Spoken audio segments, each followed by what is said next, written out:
Yeah, that was the Grimm guys. What do you think about that? And I have Tim and Bob here in the fucking house. Here on Port Kids Radio.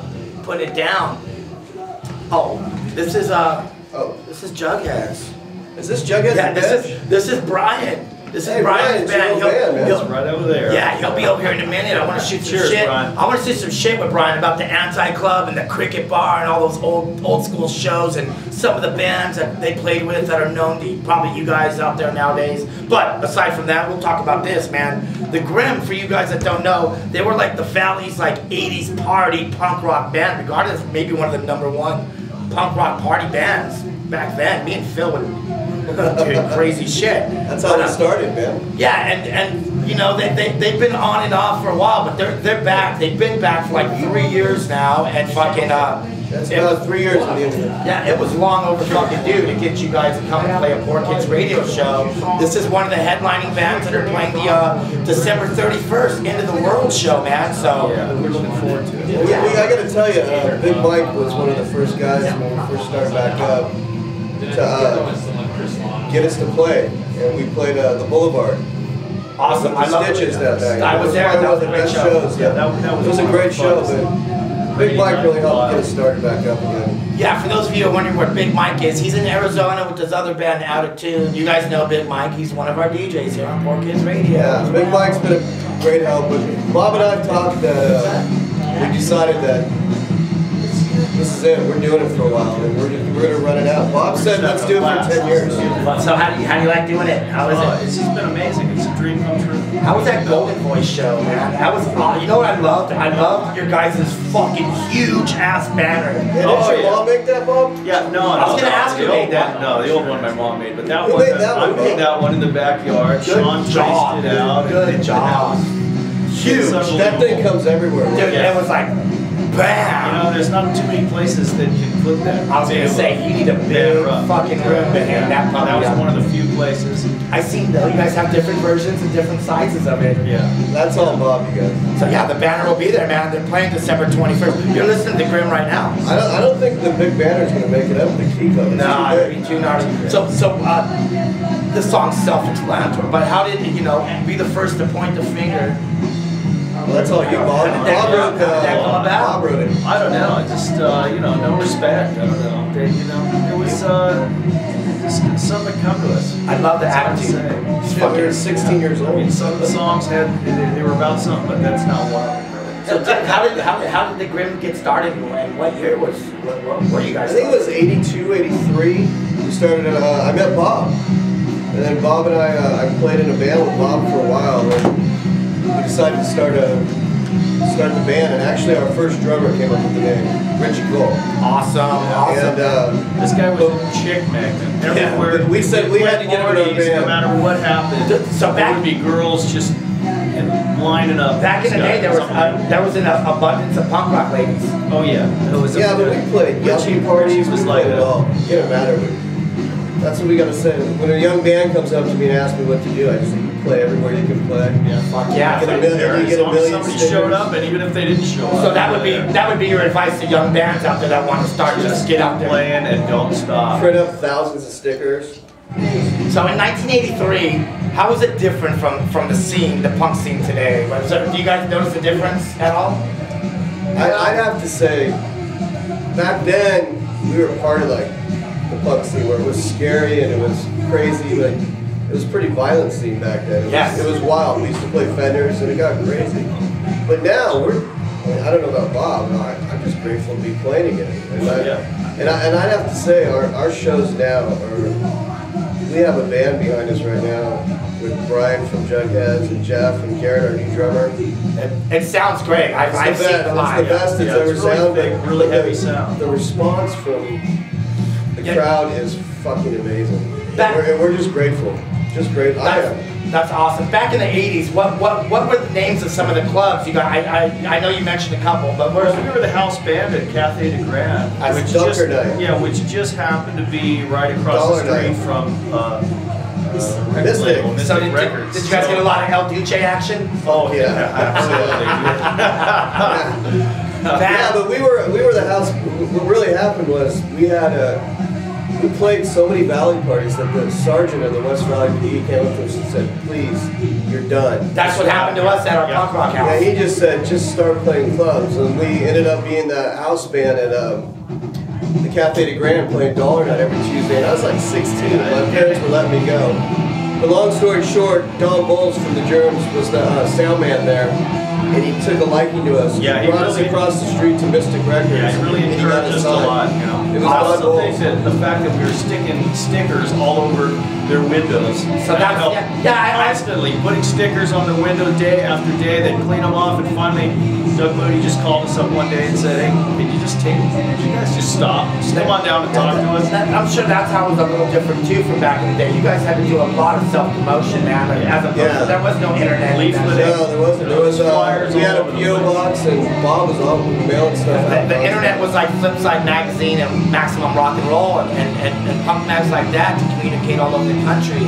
A lot of you kids in the internet world and in the chat room tonight wouldn't even know the fucking hardness of fucking just. Well, yeah, it's all about fan mail and actually answering fan mail. It's, you know, it's one of those things that we did. We'd go out and we'd go tour, like we'd go play Nebraska, we'd go play anywhere. We were just into it. Now it's just great. It's a good time, and we'll play and we're just having fun. Badass. So let's get back to Mystic, because it was mentioned. Mystic Records, for those of you that don't know, was it is still an iconic punk rock record label, which a lot of bands got their start from, guys. Okay, yeah, we still talk about do your history.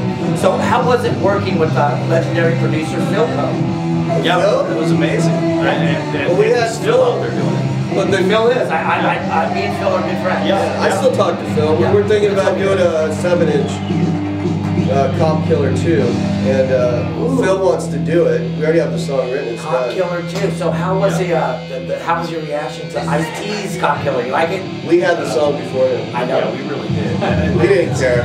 Yeah. No, but what I was noticing the other day, though, I picked up LA Wasted Youth Reagan's In vinyl.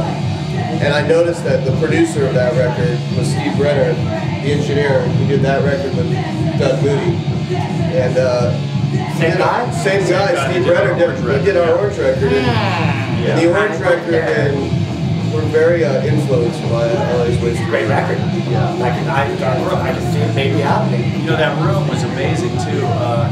I guess Led Zeppelin. They said Led Zeppelin recorded a whole lot of love there. Well, okay. You know, so where Mystic Records was, that's where the recordings went down to? That's where the first. Yeah, Doug Moody lived there. What are you talking about? A 16-track studio with the walls and the whole deal. I remember. It was something else. I remember the beautiful club in the front with the hotel, and now it's a fucking straight parking lot right next door to whatever. Yeah, we played there. We played the Olympic. I got to see a lot of bands there, even though I was still a minor back then. But it was fucking cool. No, but the studio there was kind of nice. I mean, we had we had a lot of females show up and hang out. And they bought us pizza and we had beer. And we were. I mean, you know, I was so young there. Yeah, all the Mystic bands record there. Yeah, is that where all of them that's where it all went down. Ill Repute, RKL. Shit, aside from Led Zeppelin, that's a legendary room. Yeah, sure, it really was. It's gone now. Yeah, it's not there. That's a parking lot. Yeah. We're just, you know, I'm glad to play it. 16-track, old-fashioned, you know, recording. It was amazing.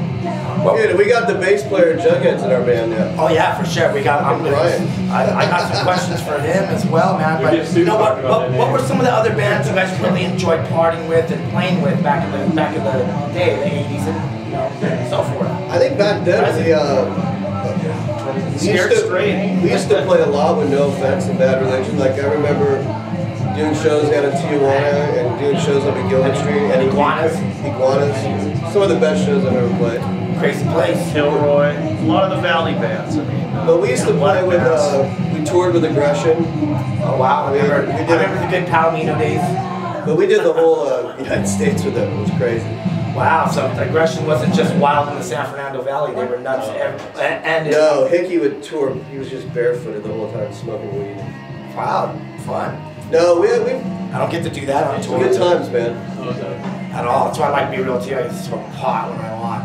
With Danzig, dude, fucking forget it. Everyone's straight edge on the tour. I bet. But it's cool, man. It's a learning experience. We're playing. Well, we just found out last night we're playing with Danzig. On the same stage. It's gonna be awesome. Picnic. Awesome. Cool, I'll be there. Yeah, everybody should come down to the Punk Picnic this year. Yeah, it's April 16th at the Queen Mary, guys. I think it's the 13th or 14th. Is it 13th and 14th? I'll do It's in my April. math. I'll have a flyer running. Graham, Danzig, a bunch of bands are playing. No, man, it's Guar. Guar, you know how he does it, Steve Smith. He does it on a simultaneous stage. So, like last year, they had Jello go on one stage, and as soon as he was done, they had DI. Yeah, as soon as DI was done, they had Fear. So it was cool.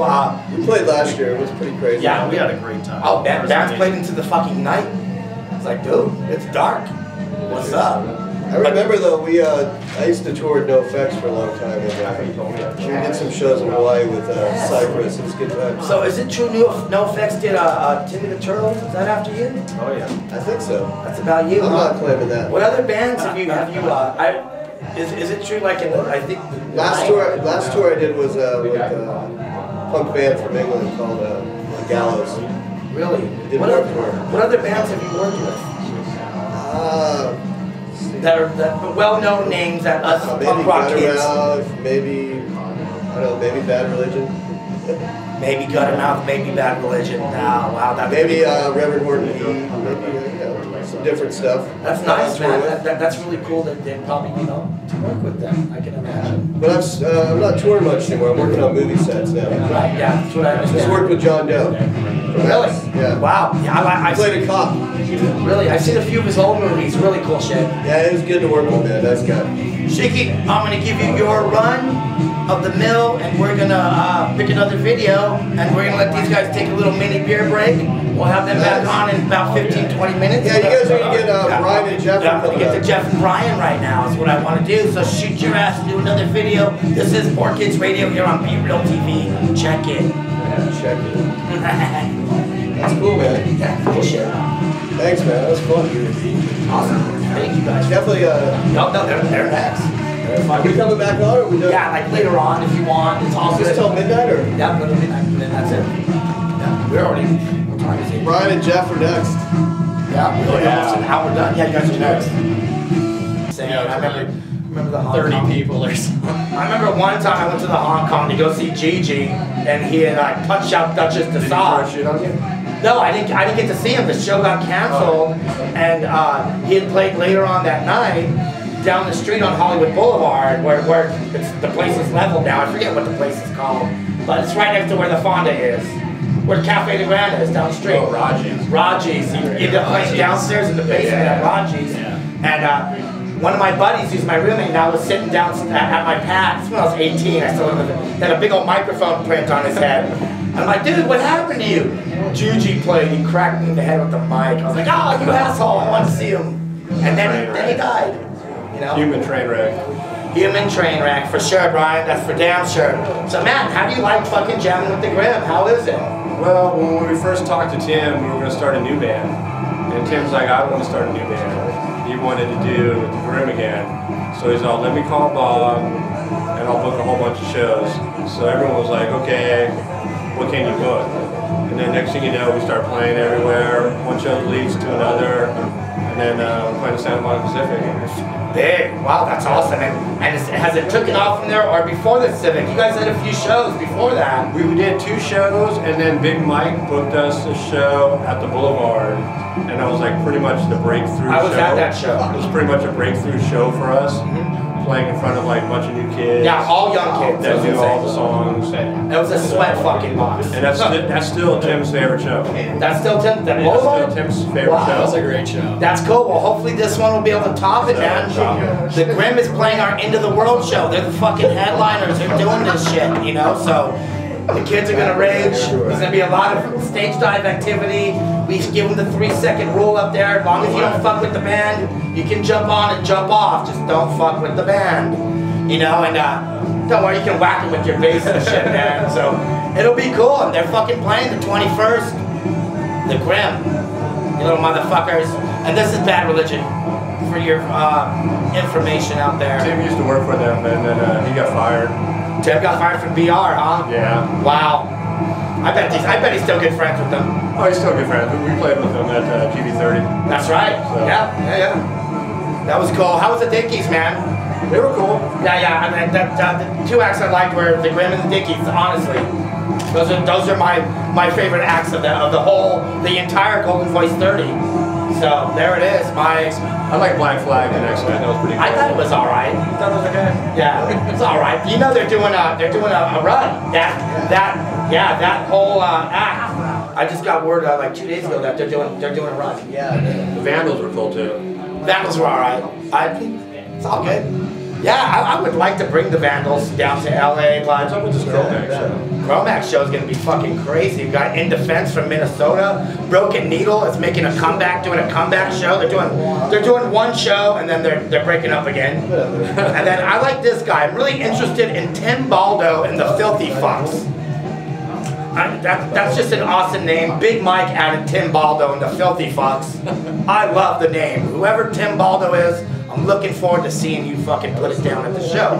But that show's fucking February 1st. You guys are invited. Coming to the Chromax. For sure, man. I'd love to have you guys. See the Chromax. Yeah, As long as Harley doesn't stab anybody. Yeah, well, Harley's not gonna. Me and Harley are friends. I hooked him up at the Danzig Misfits show at the Hammerstein Ballroom when they did the Legacy. Him and his wife and his kids. Real gentlemen. So I was like crazy for me to like. Did you get locked up for that or no? No, dude. I heard they're gonna drop the case because nobody wants to testify. So I heard they're gonna drop the whole thing and whatever's gonna be settled New York style. Or they're gonna probably do it that way. Who knows? And that's between them and they're all family and it's all like some hard stuff. I can imagine. It's pretty gnarly situation. You know, but no, Harley's not in the band. It's all the other guys, and they're doing only 2 shows on the West Coast. They're doing our show. They're doing a Frisco show. The reason they're out here is they're doing some stuff in Hawaii, and they're out here for a couple days, and they're gonna make some money. It's cool. Yeah, it should be cool. And we developed a fucking sick-ass lineup around it, so this should be a great show. And we got Hey Breed playing at the Roxy that night. So that show's gonna be sold out. All their fans are gonna come see, you know, the legends. Chromax. It's gonna be real fun. Hopefully not a riot. Hopefully not a riot for your guys' show either. It would be fun though if it wasn't my show. What was the last ride on the strip? It was TSOL and Brigade, and then it was the sheriff and the LAPD joining forces. Doing a tactical riot alert. I was doing a sweep. There's video of Tim telling his girlfriend to go get the car. Insane. I'm laughing my ass off. Insane. Whatever. I think that was over-escalated. I think that was caused by. Dude, come on, learn how to drunk. I think that was the end of the year, and LAPD and the sheriff just wanted to work on their tactical alert. For sure, man. Come on, dude. Pushing little 16 and 17-year-old kids around with your semi-automatic or guns. I mean, come on. Shooting beanbags and rubber bullets. Really? That was probably the first ride on the strip since like 80. Oh yeah, it's retarded. I've gotten word from city. We're not gonna have another youth brigade incident. Dude, shut the fuck up. Yeah, matter of fact, unfortunately, because it's gonna cost me money, but I have to get a squad car for the Hyrax show, and yeah, 1 squad car, whatever. Just to let the drunk kids see. At the TSOL show, they shot in tear gas? Yeah, they shot tear gas into the and they tried to clear out the whole club. And it was just a nightmare. Wow. And then they ran the whole strip from Doheny to San Vicente. Never been done before. Wow, that's retarded. Yeah, I wouldn't even pay for that. That's retarded. Really, man? That's ridiculous. So Jeff, man, fucking and then they kept going on like the Grim. How do you like it, bro? Love it. Yeah, man. So do you guys have any like European stuff planned or anything like that going down? We're just trying to record some new records. You got a new record coming. Trying to get some new songs together, play live. Do you guys have any songs already? We have some new stuff that we're working on right now, but they just want to play live for now. So. Just want to do live, yeah. You know, you guys can go in there with fucking 40 songs and knock it down to 12. Exactly. So hard. Well, okay, gotta do it though. Dude, you know what too? I see a lot of young kids out there with their Grim hats flipped up and shit. It's in demand right now, and you know, this is the next wave. We're really stoked. It's awesome that you guys are still doing it, man. I'm so happy, you know, to get to go and see the Grim like this time of day. Take advantage of it, man, because this is a fucking privilege to fucking get to see them, man. Fucking this year, awesome. Not too many bands do that in different music genres. Very hard to find, but it's always in the rock and roll. Rock and roll being the bottom line of the world. Punk rock and roll, rock and roll. And now you're booking on the Strip and you're not doing backyard parties in San Fernando Valley. Fucking A, man. How on the Strip? How far do I come? What a trip. I look. All the backyard parties with all the dirt in the back. Yeah, I remember when Jugheads played on Roscoe a long time ago in the rain. That was our party. The Mad Bernies. With all the dirt in the backyard. All the dirt, the big yard. That was fun. I think it was like a New Year's Eve thing. I'm not sure though, but it was a lot of fun. Yeah, fucking Brian's band used to play. They played a show for before Poor Kids probably were even. They were non-stop. You guys used to rule all the shows in the valley. Yeah, we used to come to the shows and just start up the pit, man, and it got us in trouble. A lot of trouble. You guys started a lot of trouble. I remember Palomino. Yes. We used to start a lot of fucking trouble, but a few of us emerged, the non-knuckleheads, and I remember Joey and I were at the Palomino for a No Effect show, and you guys were starting all getting crazy. Yeah. And Mike's telling Joey to calm these guys down. Yeah. Oh, I sometimes wonder if that the Fuck the Kids 45 was about us. Because we got a big thing at the Epitaph Summer Nationals, and we shut that whole show down. Yeah. The skinheads trying to beat us up, dude.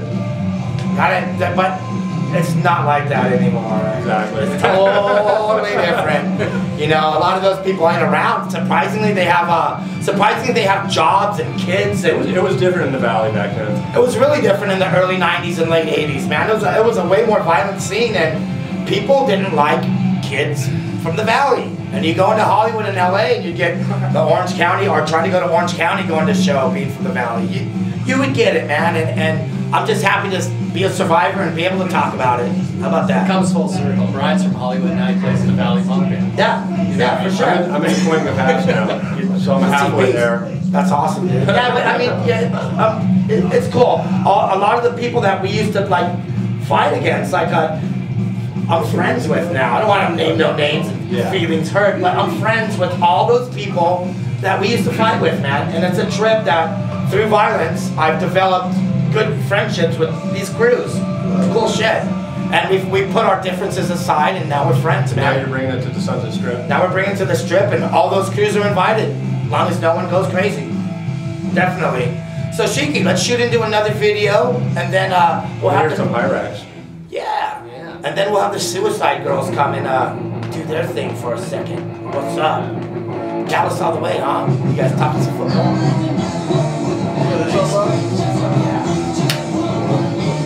Here you go, San Fernando Valley. There we go.